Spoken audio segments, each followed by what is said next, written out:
ध्यान एक ऐसी क्रिया है जिसमें व्यक्ति अपने मन को चेतना की एक विशेष अवस्था में लाने का प्रयत्न करता है। चित्त को एकाग्र करके किसी वस्तु पर केंद्रित हो जाना ही ध्यान है। प्राचीन काल में ऋषि मुनि भगवान का ध्यान करते थे। अपनी सारी वृत्तियों को भगवान की मूर्त में, भगवान में एकाग्र कर देते थे। ध्यान की अवस्था में ध्यान करने वाला अपने आसपास के वातावरण को भूल जाता है, वो अपने स्वयं को भी भूल जाता है। ध्यान करने से आत्मिक और मानसिक शक्तियों का विकास होता है। ध्यान करना अपने आप में एक लक्ष्य हो सकता है। ध्यान से अनेक प्रकार की क्रियाओं का बोध होता है। यह मन को शांति देने वाली क्रिया होती है। प्यारे दोस्तों, आज हम आपको ध्यान की पावर के बारे में बताना चाहते हैं, ध्यान की शक्ति के बारे में बताना चाहते हैं।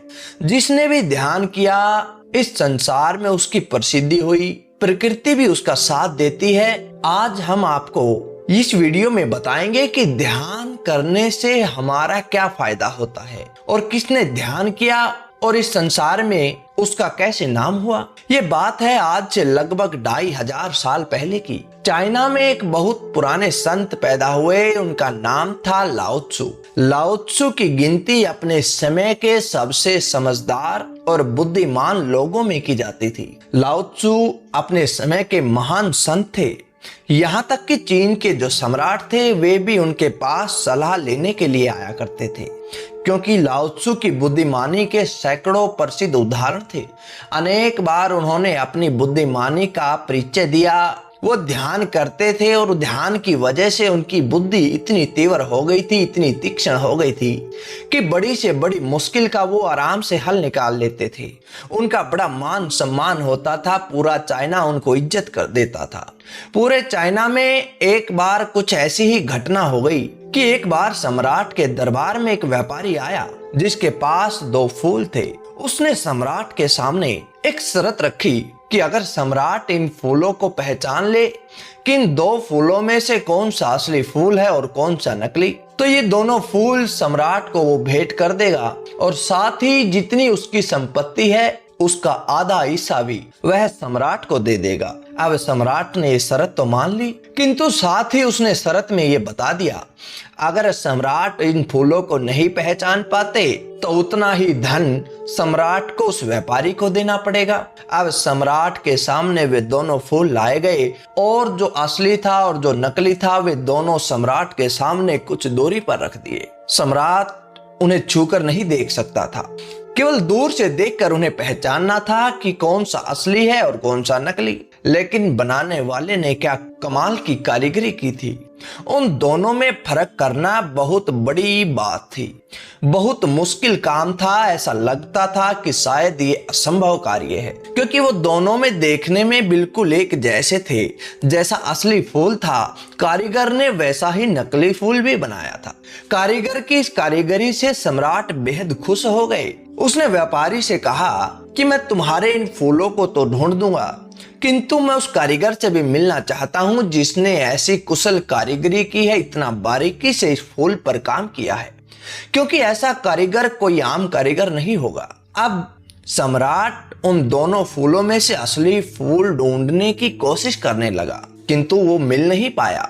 दोनों में फर्क ढूंढ पाना बड़ा मुश्किल हो गया। अब सम्राट उलझन में पड़ गया। सम्राट संकट में पड़ गया कि अगर इसका जवाब नहीं मिला, असली फूल को ढूंढ नहीं पाए, तो मुझे आधी संपत्ति इस व्यापारी को देनी होगी। किंतु सम्राट को तभी उस संत की याद आई, उस लाओ त्सु की याद आई, और लाओ त्सु की जैसे ही याद आई तो सम्राट ने कहा कि जाओ जल्दी से उस लाओ त्सु को बुलाकर लेकर आओ, क्योंकि उसकी बुद्धिमानी से हमने बड़ी से बड़ी उलझन का भी हल पाया है। अब व्यापारी भी इतनी बात सुनकर घबरा गया, क्योंकि व्यापारी ने उस लाओ त्सु संत के बहुत सारे किस्से सुने थे, उनकी बुद्धिमानी के बारे में सुना था, किंतु देखा कभी नहीं था। व्यापारी एक बार तो घबराया कि कहीं ये असली फूल को ढूंढ ना ले, किंतु साथ में खुशी भी हो गई कि मुझे ऐसे महान संत के दर्शन करने को मिलेंगे जिसके बारे में मैंने इतना सुना है लेकिन कभी देखा नहीं। लाओ त्सु बहुत बुद्धिमान व्यक्ति था।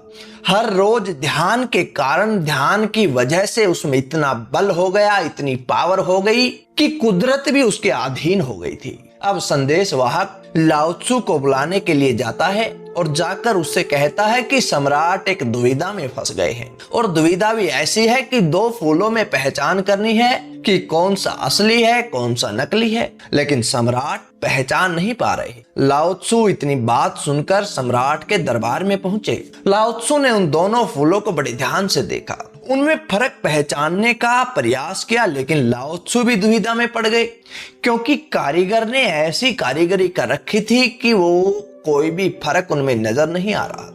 वो भी थोड़ा परेशान हो गए, भ्रमित हुए कि कौन सा फूल असली है और कौन सा नकली है, क्योंकि दोनों देखने में एक जैसे थे।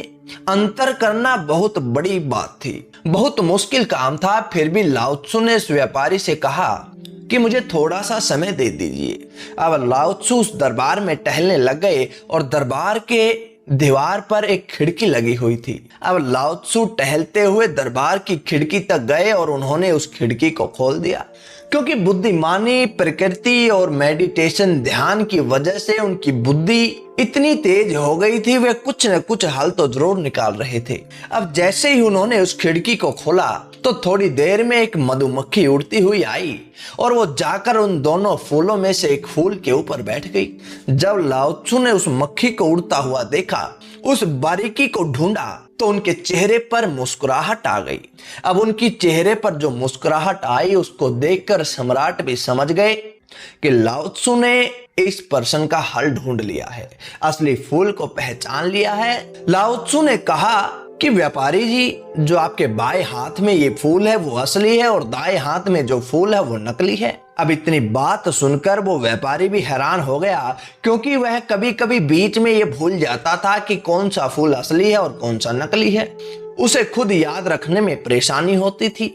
उसने आश्चर्य से कहा कि लाओ त्सु जी, आपने इन दोनों फूलों में से असली फूल को कैसे पहचाना? अब लाओ त्सु ने कहा कि मनुष्य की आंख धोखा खा सकती है, मनुष्य को धोखा दिया जा सकता है, लेकिन प्रकृति को कभी धोखा नहीं दिया जा सकता।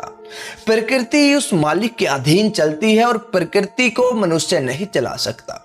अगर आप प्रकृति के अनुसार कार्य करते हैं तो आपके सभी कार्य सिद्ध होते हैं। आपके सभी प्रश्नों का जवाब प्रकृति आपको खुद देती है। प्रकृति को लाओ त्सु बताऊ कहा करते थे। अब फूलों को देखकर इंसान की आंख भले ही धोखा खा जाए, उलझन में पड़ जाए, लेकिन एक मधुमक्खी को धोखा नहीं दिया जा सकता।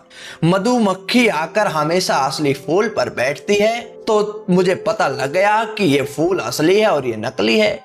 लाओ त्सु की बुद्धिमत्ता के बारे में सब हैरान हो गए कि इतनी बारीकी के साथ एक मक्खी के द्वारा इन्होंने कैसे किसी प्रश्न का जवाब पा लिया। अगर हम ध्यान दें तो हमारे आसपास ही बड़ी से बड़ी समस्याओं का समाधान छुपा होता है।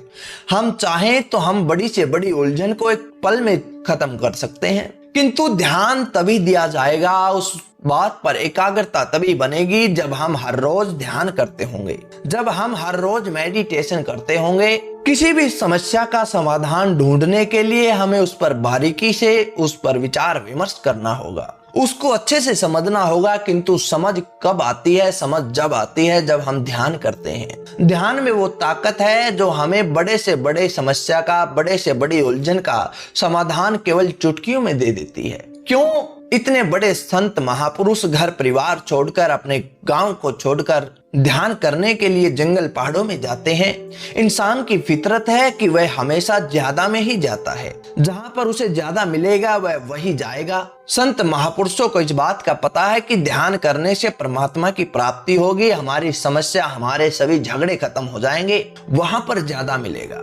इसलिए हम इस दुनिया के झूठे धंधों में नहीं फंसेंगे। दुनिया की दौलत कुछ समय की है, उसके बाद समाप्त हो जाएगी। वे उस दौलत के भंडार के पास जाते हैं, उस मालिक के पास जाते हैं जिसने इस दौलत को बनाया।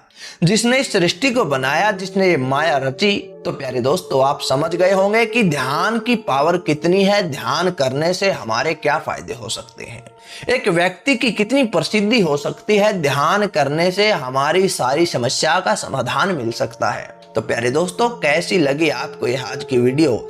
अच्छी लगी तो लाइक करें, शेयर करें और कमेंट करके हमें जरूर बताएं। धन्यवाद दोस्तों।